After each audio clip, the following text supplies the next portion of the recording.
পরীক্ষায় 100% পাস করতে পারবেন? মুহাম্মদ মুস্তাফা, সবাই বলেন সাল্লাল্লাহু আলাইহি ওয়াসাল্লাম, তার বক্তব্য এই দুনিয়ার বুকে যেখানে কোরআন ও হাদিসের বক্তব্য হবে, আলোচনা হবে, নিঃসন্দেহে সেটা দুনিয়ার বুকে একটি জান্নাতের বাগান। ঠিক কিনা?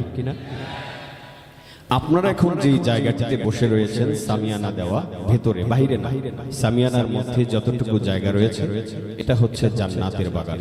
আপনি যদি বুদ্ধিমান হয়ে থাকেন তাহলে উত্তর দেন, আপনার জান্নাতের মধ্যে আপনি কি শয়তানকে বসতে দিবেন?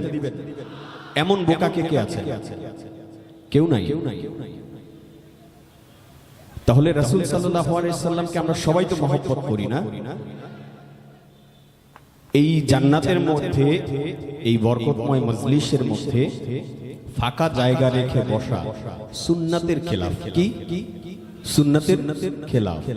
যারা রাসূল সাল্লাল্লাহু আলাইহি ওয়াসাল্লামকে ভালোবাসেন না তারা ওই পাশে এই পাশে থাকেন, মাঝখানে ওইখানেও ফাঁকা থাকুক, আমার কোনো আপত্তি নাই।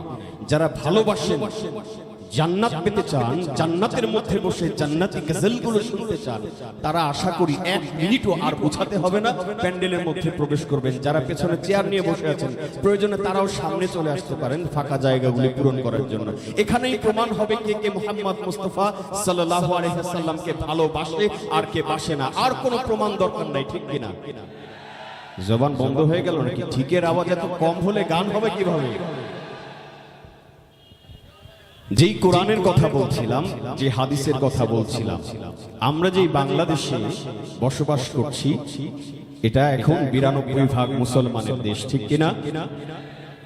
এই দেশে যতদিন মুসলমান থাকবে ততদিন কোরআন থাকবে, ততদিন মসজিদ থাকবে, মসজিদের মিনারে আযান হবে, মুয়াজ্জিনের আযানের সাথে সাথে মসজিদের মধ্যে ইমামদার মুসলমান ঢুকে কোরআন পড়বে, তাসবিহ পড়বে, তাহলিল পড়বে, নামাজ পড়বে, রুকু করবে, সিজদা করবে, এই কোরআনের তেলাওয়াত করবে। ঠিক কিনা জোরে বলেন?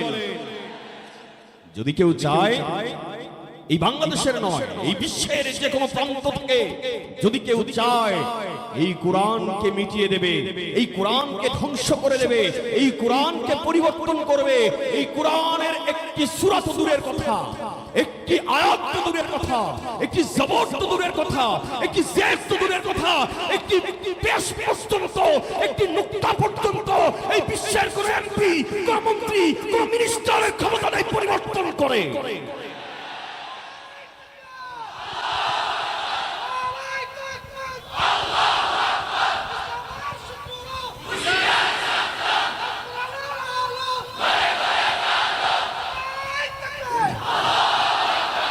আপনারা কি আমার কথার সাথে একমত?